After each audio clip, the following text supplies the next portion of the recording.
from our archives, the Billy Graham Classics.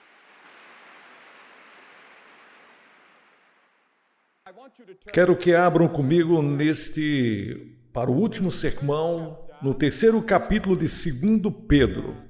Terceiro capítulo de 2 Pedro. E eu quero falar nesta noite sobre o assunto, os sinais dos tempos, o fim do mundo, a segunda vinda de Jesus Cristo. Eu quero que vocês abram comigo a Bíblia no terceiro capítulo de 2 Pedro, começando no versículo 3. A palavra de Deus, ela nos diz: sabendo disto, que nos últimos dias virão escarnecedores. Agora, observe esta expressão, nos últimos dias. Você a encontrará muitas vezes na Bíblia. A Bíblia diz que vai haver um ponto na história que será conhecido como os últimos dias. Muitas pessoas pensam que nós estamos vivendo este tempo agora. Ninguém sabe. A Bíblia nos adverte contra especulações quanto a tempo, estações e datas, mas há um período de tempo conhecido na Bíblia que se chama os últimos dias. Outra palavra que aparece é escarnecedores. Eles vão surgir nos últimos dias. Sim, pessoas cínicas que dizem que Deus está morto. Fizemos uma viagem ao espaço e não encontramos Deus e nem anjos enquanto estávamos lá em cima. E haverá outros escarnecedores. Eles vão zombar de uma ideia de um futuro julgamento, zombam da ideia de que Jesus Cristo está voltando a esta terra. Eles vão rir da ideia.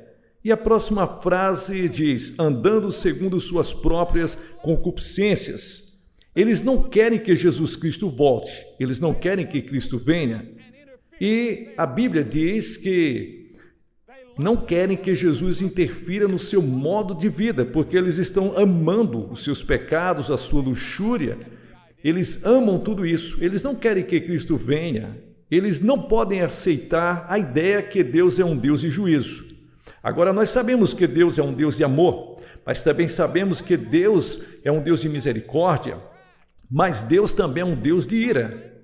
Não uma ira emocional, como você e eu temos. Trata-se de uma ira divina contra o mal. A justa indignação que Jesus teve quando ele entrou no templo e se dirigiu aos cambistas, a santa indignação quando ele atacou os fariseus e os chamou de todos os tipos de nomes no capítulo 23 de Mateus. Mas principalmente ele os acusou de hipócritas, escarnecedores, andando segundo suas próprias paixões. Então a Escritura diz: por isso eles ignoram voluntariamente que pela palavra de Deus os céus foram entesourados para o fogo e essa terra também, estando reservados para o dia do juízo, a destruição dos homens ímpios. Mas, amados, não sejais ignorantes quanto a isso. Muitas pessoas estão sendo ignorantes, porque a Bíblia diz que foi pela mesma palavra que tudo isso está sendo guardado para o fogo, e eu repito mais uma vez, para o dia do julgamento e a perdição desses homens que levam a palavra de Deus de qualquer jeito. Então não ignoreis uma coisa, que um dia para o Senhor é como 1000 anos e 1000 anos é como um dia. E o Senhor não retarda a sua promessa como alguns a têm por tardia, não. Pelo contrário, ele não quer que ninguém se perca. Ele deseja que todos cheguem ao pleno conhecimento da verdade e sejam salvos. Sim, o dia do Senhor virá como um ladrão na noite, no qual os céus passarão com um grande estrondo e os elementos vão se derreter com um calor ardente e a terra também. E as obras que nela existem serão queimadas. Agora, nesta passagem da Escritura, o apóstolo Pedro, sob inspiração do Espírito Santo, está marcando algo que é ensinado do Gênesis à Revelação, que um dia de julgamento virá, que o mundo terá que se apresentar algum dia durante o tribunal de Cristo. Você estará lá como pessoa, os Estados Unidos estará lá como nação, nós lá estaremos como sociedade para prestar contas da nossa mordomia aqui.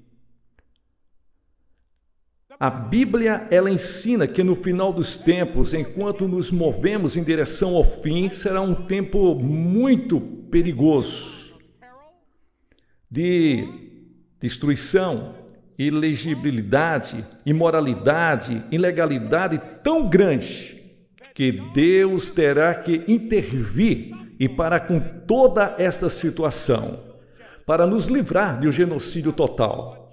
Agora, ouça o que Jesus Cristo disse, ouça o que a Escritura diz, pois haverá então grande aflição, Mateus capítulo 24, uma grande tribulação, como nunca houve desde o início do mundo até agora. Nem tampouco há de haver, se aqueles dias não fossem abreviados, nenhuma carne se salvaria. Mas por causa dos eleitos, a Bíblia diz, aqueles dias serão abreviados.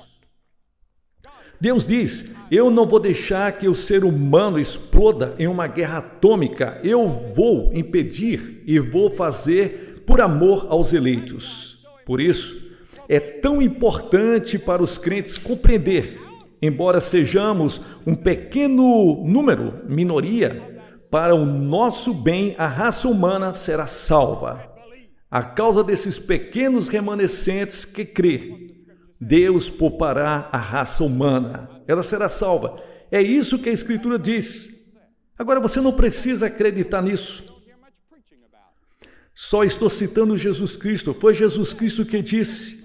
E essas são as passagens que você não ouve os pregadores hoje falando sobre o juízo final, Armagedão. São os nossos cientistas que estão pregando, os nossos profetas. Nós, no púlpito, estamos em silêncio enquanto a Bíblia está cheia disto. Deveríamos estar ensinando as pessoas e pregando ao povo, avisando as pessoas, mostrando o caminho da salvação. Agora, no meio daquela geração, vivia um homem que acreditou em Deus, andou com Deus. Deus disse, a coisa se tornou tão má e tão decadente e tão violenta que eu vou destruir a raça humana e começar tudo de novo. Porque quando Deus criou o homem, Ele criou o homem diferente das outras criaturas. Ele criou o homem, a sua imagem, deu liberdade de escolha. O homem tomou essa liberdade e tornou em licenciosidade. E começou a seguir seu próprio caminho. Rebelou-se contra Deus, começou a viver sua própria vida. E Deus disse, se você se rebelar contra mim, morrerá. O homem tem experimentado desde então o sofrimento e a morte. Aos homens está ordenado morrer uma única vez e depois disso o juízo.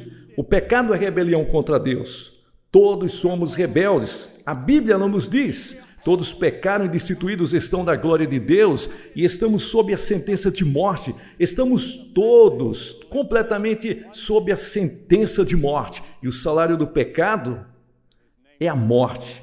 Mas no meio daquela geração existia um homem e o nome dele chamava-se Noé. Temos pessoas hoje que acreditam em Deus. Há pessoas em todo o mundo, em cada país, cidade do mundo, de Moscou a Pequim, que creem em Deus. Quando a senhorita Stalin veio ao nosso país, a filha de Joseph Stalin, que havia saído daquele país comunista, ela disse que não poderia mais viver em um mundo em que não havia Deus. Ela disse que mesmo na União Soviética existem crentes. Ela disse que até mesmo no partido existem crentes. Você vê? Você compreende isso? Há pessoas que se dizem ateus, mas na realidade têm uma fé secreta na existência de Deus. Noé acreditou em Deus no meio de uma geração perversa e corrupta, e ele ousou ficar sozinho. Ele se atreveu a se levantar e dizer, eu acredito em Deus, quando a tendência daquele mundo era o pecado. Eu quero te dizer que, para se levantar em nossas modernas universidades hoje e dizer, eu acredito em Deus, levantar uma Bíblia e dizer, eu acredito que esse livro é a palavra inspirada de Deus, requer muita ousadia. E há muitos professores que levam uma vida solitária no campus. Há muitos alunos que arrastam uma vida solitária, porque creem em Cristo, mas está lá. Deus tem o seu povo espalhado por todo o mundo. e em uma cruzada como esta, reúne muitos deles. Muitos de vocês, quando voltar, vai ter que lutar 1000 batalhas consigo mesmo e com os outros. Ele ousou ficar sozinho e é isso que Jesus quis dizer quando disse: pegue a sua cruz e me siga. Leve a vergonha, esteja disposto a sair fora do arraial comigo e viver onde isso é impopular. Você está disposto a fazer isso? Ele disse: calcule o preço. Você pode ter que ficar sozinho. Noé ficou sozinho e Deus veio a ele um dia e disse: Noé, vou destruir a raça humana com um dilúvio. Vou trazer uma chuva de 40 dias e 40 noites e quero que você construa uma arca e salve seus familiares e animais. E a Bíblia diz que Noé acreditou em Deus. Ele não discutiu com Deus e disse: Senhor, não há nenhuma evidência científica de que está chegando um dilúvio. Não ouvi no noticiário. Não ouvi em nenhum cientista da universidade falando sobre isso em Colômbia, em Stanford, falando sobre o assunto.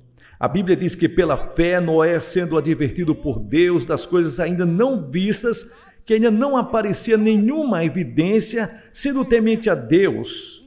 O que o fez se mover foi o temor a Deus. Se existe uma geração que teve motivo de se mover pelo medo e se reconciliar com Deus, esta é a nossa geração.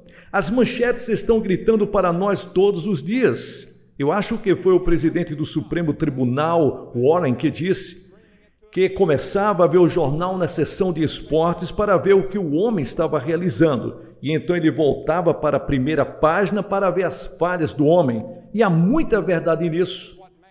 Deus disse: Noé, eu quero que você construa uma arca com 150 metros de comprimento, 15 metros de largura, 25 metros de altura, 3 andares, janela lateral e uma porta. E eu quero que você prepare o mais rápido possível. Então Noé começou a construir e as pessoas começaram a rir dele. Diziam que ele estava louco, mas ele pagava bem, bons salários, e eles trabalhavam para ele e os ajudavam, mas eles riam dele. E durante o tempo todo que estavam construindo aquela arca, levou 120 anos. Noé estava pregando, alertando o povo para se arrepender. O juízo que se aproximava, eles riam, eles não acreditavam, o juízo estava se aproximando. Agora, durante aquele período de tempo, Deus poderia ter executado o juízo, mas não o fez. Ele tinha um segredo. E quando você voltar para casa, você pode descobrir o segredo. O homem que mais viveu chegou a 969 anos, porque foi Matusalém, o homem que mais tempo viveu. Você pergunta, já pensou sobre isso alguma vez? Seu nome significa: quando ele morrer, isso será enviado. Enquanto Matusalém vivesse, Deus não mandaria aquele dilúvio. No dia em que Matusalém morreu, veio o dilúvio. Deus o usou como símbolo de seu amor, sua graça e misericórdia e sua longanimidade, esperando que a humanidade se arrependesse dos seus pecados e se voltasse para ele. Antes que fosse tarde demais, a paciência de Deus, o amor de Deus e Matusalém permanece para sempre na Bíblia como ilustração do amor e da misericórdia de Deus. Deus poderia tê-los julgado muitos anos antes, mas não fez. Matusalém continuou vivendo e no dia em que ele morreu, o dilúvio veio. Agora, o que Deus está usando em nossa geração? Você pode ler em 2 Tessalonicenses 2, versos 6 e 7. O Espírito Santo é o poder repressor de Deus neste mundo. E enquanto o Espírito Santo estiver aqui em grande poder, trabalhando, como temos visto nesse local, Deus será longânimo e mais misericordioso, não querendo que ninguém se perca, mas que sejam salvas. Estamos vivendo em um período da misericórdia. Estamos respirando e vivendo pela misericórdia e pela graça de Deus. O Espírito Santo é o grande poder repressor de Deus. Mas eu conheço alguns teólogos que estão dizendo e afirmando que o Espírito Santo, em sua graça repressora pelo mundo, talvez esteja prestes a ser removido. A atividade do Espírito Santo em trazer pessoas a Cristo está se acelerando, porque as pessoas estão se convertendo a Cristo no mundo inteiro. A Bíblia diz que à medida que avançamos em direção ao fim da história, a pregação do Evangelho será intensificada e o Evangelho será ouvido em todo o mundo. Agora, pela primeira vez, se ouve pelo rádio, pela televisão, pela página impressa, o Espírito Santo é o poder repressor de Deus. E no momento em que o Espírito Santo for removido, esta terra vai se transformar em um quase inferno. E a Bíblia diz que Cristo vai voltar. Você quer ler sobre a sua volta?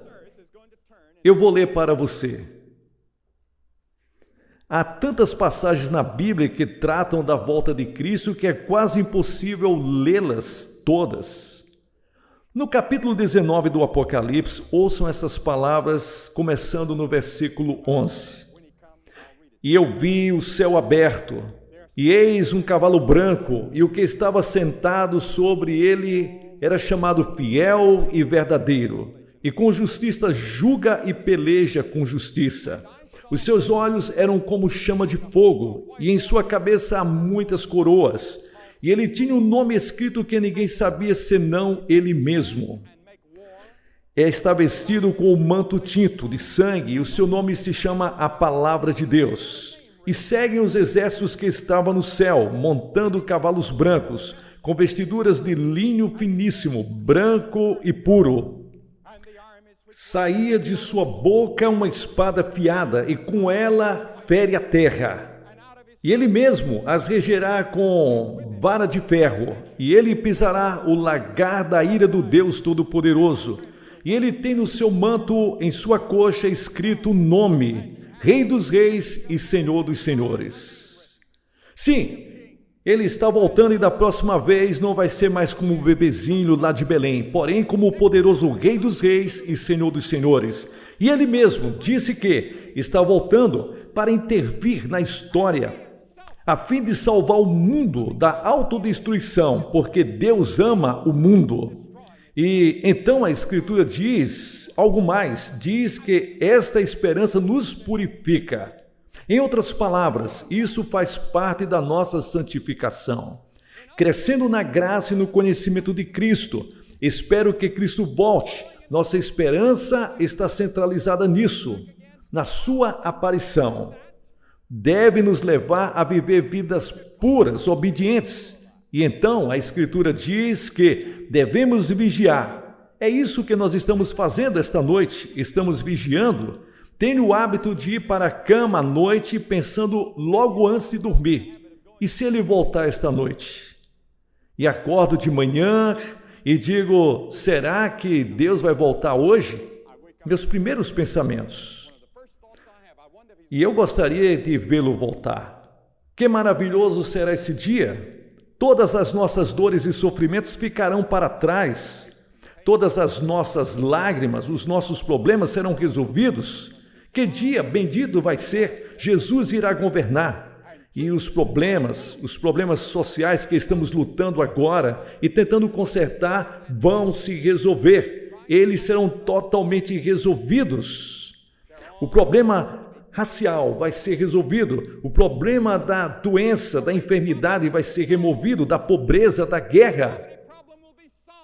Que dia será esse, quando ficarmos com Ele na eternidade? E então, Jesus disse, se prepare. Você está preparado para esse dia? Cristo vive em seu coração? Você está preparado para o dia do juízo? Se Cristo vier hoje à noite, você está preparado? A Bíblia diz, prepara-te para te encontrares com o Senhor teu Deus. Como você se prepara? Primeiramente, você se prepara pela certeza que Cristo é o teu Salvador, pelo arrependimento dos seus pecados, Agora, o que significa arrependimento? Significa que você está disposto a dizer: Deus, eu pequei, estou disposto a mudar meu modo de viver. Isso é arrependimento. E em segundo lugar, pela fé você recebe Cristo como seu Salvador. Você não está confiando em suas boas obras, não está confiando em nada, exceto em Jesus Cristo. Quando eu chegar na entrada do céu e me perguntarem a senha, não vou dizer preguei para grandes multidões, li a Bíblia toda, nada disso. Mas vou dizer coberto pelo sangue de Jesus Cristo. Eu vou para o céu totalmente e completamente com base no que Cristo fez naquela cruz. A salvação não é pelas obras, é pela graça de Deus que Deus nos oferece. E você precisa receber pela fé e acreditar. E então você deve estar disposto a seguir e servi-lo. Significa que você começa a viver uma vida disciplinada sob o senhorio de Cristo. Significa que você o serve em cada coisa todos os dias. Lembre-se que Deus tem um registro de sua vida. Ele tem um sistema próprio de computadores todo seu, e ele vê as pequenas coisas que você faz, as coisas boas que realmente você faz e ninguém vê. E você gostaria de receber um pequeno elogio? Está tudo lá, nos registros de Deus. Sirva-o de 1000 maneiras, todos os dias. Vou pedir para que receba Cristo agora mesmo. Vou pedir para que centenas de vocês deixem seus lugares, venham aqui à frente e digam: eu recebo a Cristo, eu o aceito como meu Senhor e meu Salvador, desejo que meus pecados sejam perdoados. Vou pedir para você se levantar do seu assento, venha, fica aqui na frente da plataforma e depois que você vier, vou dizer umas palavras, orar por você, vou então entregar algumas literaturas e você vai voltar e se juntar aos seus amigos. Se você estiver com amigos ou parentes, ou se você veio de ônibus, eles vão esperar por você. Peço que você levante e venha agora. Você diz: por que eu tenho que ir na frente? Cada pessoa que Jesus chamou no Novo Testamento, ele chamou publicamente. Existe uma razão para isso. Naquela galeria superior, venha, você vai ter que dar uma volta, não vai demorar muito tempo, só alguns minutos, e eu vou pedir para que ninguém saia. Todos fiquem em oração pelas centenas de pessoas que estão fazendo o seu compromisso